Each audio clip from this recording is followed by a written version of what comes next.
Hello everybody, Richard Michael Owen here from Owen Automotive, and today I'm reacting to the Geared Online May auction by Gooding & Company. This is a live auction that's happening right now, and there's one lot that really has my heart. It's a 1966 E-Type, black on red, completely original, 27,000 miles from new. Here you can see it right here.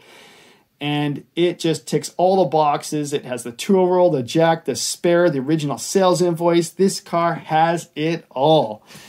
And not surprisingly, it's already up to 170,000 US dollars with just under a day of bidding to go. So I'm going to try to get this online as fast as I can. And what I'm going to do is just go over the photos here. Let's see what this thing looks like in detail. There's over 200 photos, so lots to see, lots to learn. Let's get into it. So we see the first photo here, just the front three-quarter. Looking still like a dirty car. That lets the first owner decide exactly what they want to do and make every decision for what's going to happen to this car. And I just love that. Those old Michelin red lines you can't buy anymore. That's kind of neat and a nod to the interior. I like it. That front bumper guard though, oh man, those things. I'm not a fan of those. Sorry guys, I think they're pretty hideous. Up at the front here, looking very symmetric.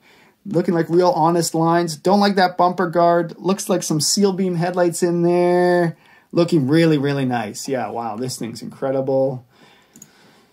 From the other side here, I can see behind the wheel there, the front wheel, that white. I think that's primer in behind there. Some of these cars actually have white primer. Yeah, not much to say. Oh, wow. Look at this from the side. Look at the gaps. The hood, the door, the rear hatch. The gaps are perfect. Wow. Holy, yeah, this is a really amazing car. At the back here, you can see that rear hatch. Looks like it's sitting nicely in there. Oh, there it is again. Okay, well, there's that one gap that may be slightly wayward. It was like that from the factory. You can see the bottom left-hand corner there. Gets slightly large. Oh, yeah. Look at that. See that the protection guard there, slight rusting underneath. Got to get rid of that thing. Got to get rid of that thing. Okay, let's move on. Oh, yeah, the driver's side here looks just as good. All the gaps, really, really nice. Isn't that superb? From the top here, you can see the hood gaps. They look nice as well. Oh, wow, this is looking to be a really nice lot. Okay, the original looks like an old wheel in there. I can't tell you if it's original or not, but likely these things will need replacement. Luckily, MWS out of England supply really good wheels. Looks like the wheel caliper in there is really old too. That'll need to be either rebuilt or replaced. The louvers on the front hood, yeah, I see that. These look amazing. Often you see them where somebody's washed and pushed them down inappropriately. And that way that front one is, where the gap's kind of different, that's totally original. That's just the way they were. Jaguar tag there on the windscreen, door handle. Okay, let's see this interior. Come on. Oh. Original lenses, that's nice to see. The rubber all looks really good back here too. Same with the other side. Rear view mirror. Oh, wow, look at this interior. So this looks all very original and very nice and tidy, clean and crisp. Yeah, this car's been very well looked after, because the first thing that goes on these things are the interior. And this one actually looks usable from this angle. And the steering wheel here, the original mahogany steering wheel, the kind of the mid-60s cars having a mahogany steering wheel. That looks very nice. I don't see any cracks in it. And wow, this car really had some great caretakers looking after it for all this time. And now we can see here all the original upholstery finishes. I see a slight discoloration. I would just leave it as is, but if somebody was really picky and they came to me and they said, Richard, I want this car looking a little better on the interior, I'd probably actually re-dye a lot of the surfaces you see here. I just repaint them as is. I wouldn't replace any of the material. I would just recoat it with vinyl paint and with leather dye and refinish it that way. But, I mean, if you can live with this, don't touch it. It's worth more just the way it is. That's the same way with furniture, actually. In the vintage furniture world, if it's restored, it's worth less. Yeah, so if you go and you start restoring this car inside, it'll be worth less money. Rear seats here, got the mohair in behind here. That's original. A little beat up, but that's fine. Passenger side looks good as well. Shift knob. 27,565 miles. Isn't that lovely? Holy, that's very low miles. The trip odometer sticker's still in there. Look at the speaker. This is the speaker here and the bezel. These always get beat up, and this just looks super clean and crisp. I love it. Switch gear here, very nice. The info strip along the bottom has been broken on the right-hand side. It is super hard to find these strips, original strips that haven't been broken. The repros, they look pretty good, but if anybody that knows their stuff can spot a repro from an original part pretty easily. But all the switch gear looks nice. Ashtray is used, looks good though. And radio blanking plate. So this car never came with a radio, I don't think. That looks like the original blanking plate. You can see the leather here, very fine grain leather on the dashboard and the console. Oh, look at that. It has a rear window defroster. That's a rare option. I think, I didn't even know you can get those on a coupe. I only really see them on the 2+2s. Very cool. Choke control. The original key. Yeah, I love to see stuff like this. Original keys. Brilliant. There's the hazard control switch. This was fitted to late model US cars. And if your blinkers stop working, you have to look at this unit first usually.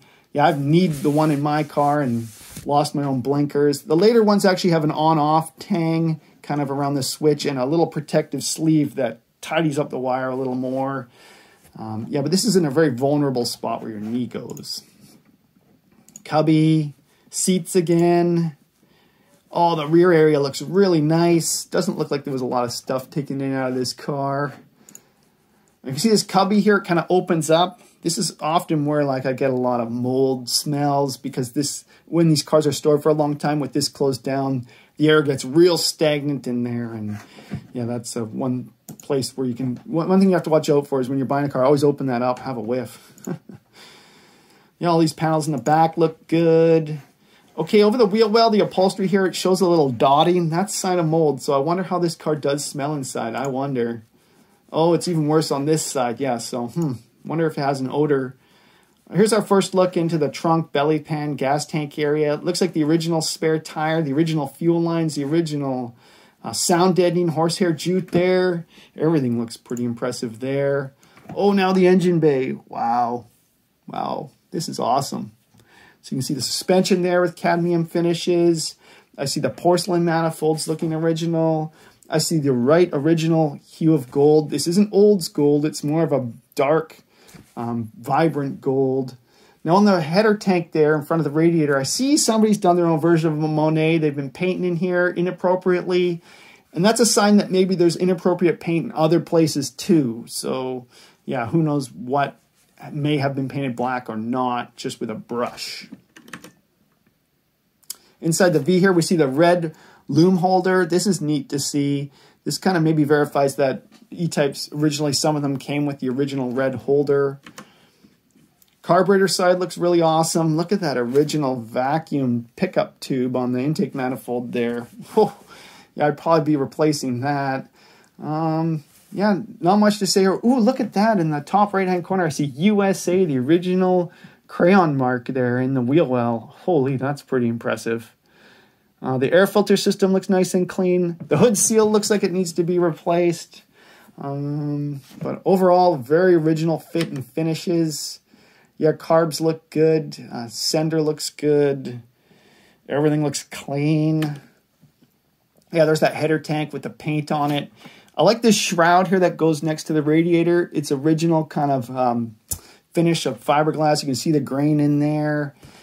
That looks really nice. The hoses look replaced, but the clamps look original.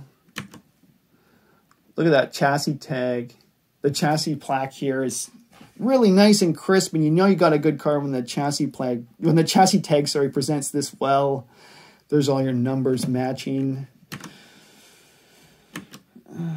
Oh, here we go. We can see the spot welds along the sill here. That's really nice to see. This is hard to replicate when these cars get restored, these original spot welds. Oh, yeah, I got the jack and the tools.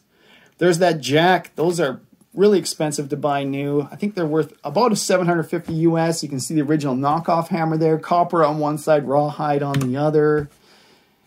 The original tool roll.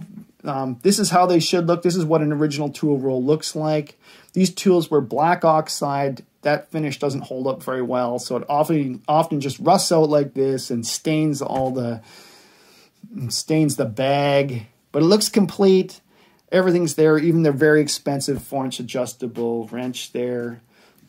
Nice to see that. Comes with the car. Got some paperwork. Maybe this verifies the low mileage. That would be nice. Not sure what this is. Service stickers. Okay, here we go. The original sales receipt with the invoices. So this car was $6,179. Wow. And you see the equipment in it. It included wire wheels. That was standard fit. White wall tires. I guess he paid more for that option. Heated back window. That definitely was an option. Grill guards. Yeah, I think that was a dealer option. Antifreeze. That's an option? Oh, man, that's bad news. Man, can't you get a car brand new with just water in the coolant? Oh, man. And seatbelts are in there. That's neat to see. And this was sold to a Mr. Hugh Swain. This is my kind of guy. He's the kind of guy that buys a beautiful Jaguar, leaves it alone, and carefully looks after it its whole life. Doesn't mess with Mona Lisa. Yeah, this is fantastic. Compression. We're getting a compression test here. 150, 150, 150, 150, 150, 140. That's really good. That's well within the range, you know.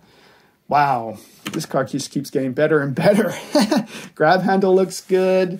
Rear hatch, you can see it was painted with it attached. The bolts are painted there, sorry. There's the original mahogany wheel. Not seeing any cracks right there at the spoke where they always happen. Now we're at the back with a wiring harness, and this is the rear tail light wires, and there's a little tag on here. I guess this was put on the wiring harness maybe before it was put in the car, just identifying something, I'm not sure. Grab handle. Glove box. So this is a flocked glove box. The way to repair this is to just use some vinyl spray paint black in there, and it'll look original and amazing. This is very rare. It's the passenger side footrest. I don't see many of these at all. I've never actually seen one. I've only seen them in pictures and videos. Down in the bottom right-hand corner, is that rodent damage? I'm not sure. That looks like rodent damage to me. Oh, yes. Here's where the rear view mirror base is. And we see the headliner material. This is what original headliner material should look like. It's a wool cloth, kind of in this tan color. You can see that the sun visors, a wool cloth as well. Back to the trunk area, we can see the pad there on the top of the gas tank, original fuel lines. And we can, I'll make a note of the sound deadening material here. It has a slight pattern on it. And if there's ever a fuel leak that leaks into this belly pan area, it makes an absolute mess of that tar paper.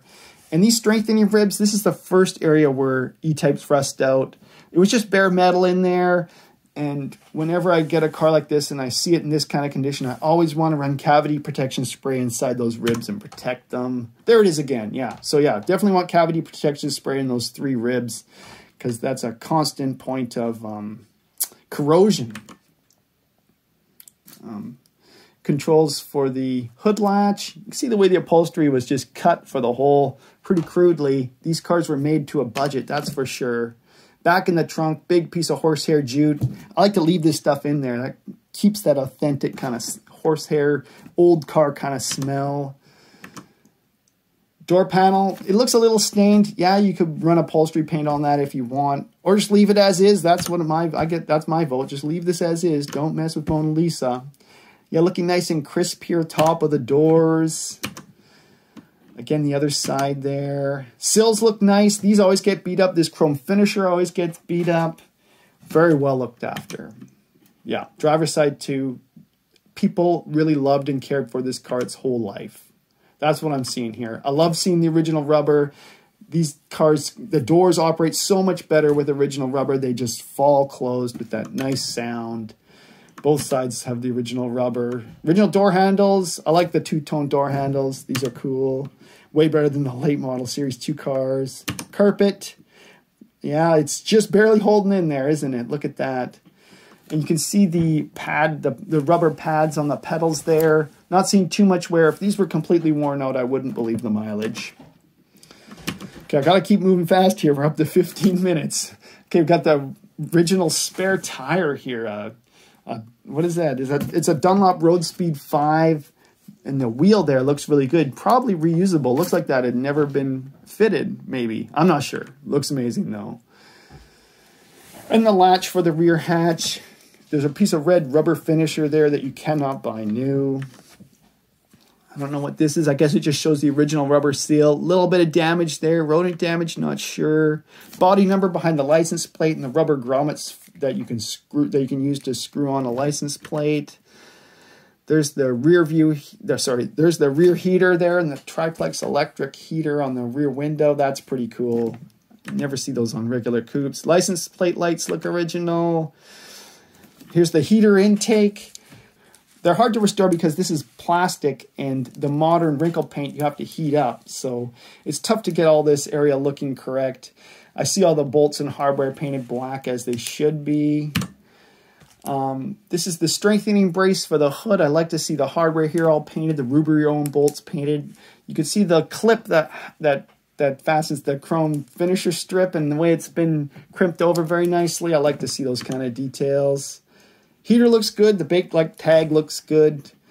Yep, nice looking. Here's the engine date tag, made in '66. Again, here we're looking inside the hood where the strengthening piece meets the outer skin. These two are bonded together, and the bond looks really good. Don't see any cracks or any drama there. Hood latch on the hood side. The receiver end looks like it was painted black. That's interesting. Here's the way that the wiring harness should be done on an E-Type with these straps and the little white, I don't know what we're going to call it, the little white stud, and the wires actually run underneath the engine subframe, so you don't actually see them. Well, that's cool. Original coil here, first month of 66. That's nice to see. Here's a cylinder head number. Very nice. You can see that nice gold paint there. That's the correct hue, everybody. Take notes. Oh, you can still see some of the crayon marks here on the firewall. And here's the washer bottle, the original plastic one. They fit these washer bottles in everything. Yeah, we see these in all cars. TR6, you name it. AC fuel filter looking original. Backside of the louvers, you can see a strengthening rib there. Some spot welds, nice to see. Oh, here's that USA tag in the wheel well. Another thing I can notice here is that the sound deadening mastic, whatever you want to call it, was just hand brushed on. Before or after paint, I'm not sure. But this is what I see with original cars inside these wheel well areas. This black stuff just coated on rather rough. Here's the picture frame serial number. Wow, that E stamp's really big. Kind of unusual. Carburetor tags, really crisp. Here's the carb stamping. It should be about the same on all the carbs. They're probably like C86, C86, C86, or something very close, very similar. Louvers from the inside. Intake manifold nut. Here's the screen that goes on the inside of the hood. You can see the little felt that helps retain it, I guess, stop it from rattling. You see how it's retained here with these Phillips machine screws. Looks like this was definitely put in after the hood was painted. Some old wipers. Looks like the original wiper motor, first month of '66. Got the wiper blades and the dipstick. Here's the fuel filler area. See the spot welds all looking nice there. Good to see. All the glass, this looks original. Front glass looks original. Triplex. There's some dots you can figure out on here to figure out the exact year. There's a little dot below the A there under laminated. That might tell you the year that glass was made. Yep, triplex all around. Very nice. We get inside here. Inside the switch gear, and you can see the backside of the gauges all looking really nice and clean. And a look into the fuse block area, very clean. And this is where you usually see the original colors in areas like this. Dash pad looks okay. The original lighter there. Some more crayon on the inside of the wheel well. There's the motor number, probably matching numbers. I haven't verified it myself. Belly pan area here. Oh, we're on a hoist. Thank you, Gooding & Company. This is really impressive. The belly pan, again, this is where I see a lot of corrosion usually, and it's nice to see the original spot welds holding the belly pan on. Front looks good too. Wow, not munched in, never been curbed. Underside here, motor looks really clean, so somebody's been in there. That would be a little dirtier. The oil pan's been clean. All suspension looks grungy and original. Maybe even the original exhaust. How about that? Yeah, I think this might be the original exhaust. Yeah, holy. Looks rusty. Oh yeah, it's no good. Look at the holes in those interpipes. Color on the back of the differential there, orange. Maybe that's just a camera thing. Yeah, the interpipes are gone with holes in them. Yeah, looking pretty dirty under here. I'm getting into this thing called dry ice blasting. This might be a good candidate for dry ice blasting, actually. Yeah, if you dry ice blasted all this clean, it would come up real nice. Yeah, looking all there suspension-wise. Very good. Very good. Just keep on going. 20 minutes here. I don't want to take up too much of your time. You can see the original braking system in there. That'll need to be attended to for sure. Yeah, holy. Very nice car looking. Very nice and straight underneath. I'm not seeing, you know, signs of accident damage or anything of the sort. Yeah, very nice. Yep. There's more pictures here than we need. This is great. Oh, yeah, that bar that needs to come off. License plate holder. Okay, this is what we call the sugar scoop. That's interesting to see the paint finish in the sugar scoop. It's kind of like a, what would you say, like a medium silver. I usually paint them a bright silver like a Ferrari, but yeah, look at that, medium silver in there. When you put the glass on, it tends to darken it down. So this might be lighter silver than you can see in the photos. Well, that black paint looks really crazed, like lacquer. Looks like lacquer, doesn't it? Yeah, wow, look at that. Look at the finish on the paint. Yeah, looking like an honest used car. Look at the spidering in there. That's very hard to correct. With lacquer, you have to move very slowly. You can't use fast machines. Yeah, this decal, we're repeating here. That mirror, oh, that's in the most useless place of all time, that mirror. Ask me how I know. I have a mirror there on my car, and you can't use it. The mirror has to be mounted on the door to make them useful on E-types. Hey, look at the crazing on that paint. Back to the interior. Okay. You can see the rubber here around the rear window, looking like needing replacement. Yeah, so it's going to be very interesting to see what the next person does with this car. You know, if you buy this car or you're working on it, please let me know. I'd like to follow up with this kind of thing, see the decisions that were made, the choices that were made. Because there's a lot of stuff that's going to have to be figured out with this car. You're going to have to deal with all the safety-related items, the wheels and the tires. Do you try the original wheels with new tires, or do you just replace them outright? A lot of question marks, a lot of great decisions for the next owner to make.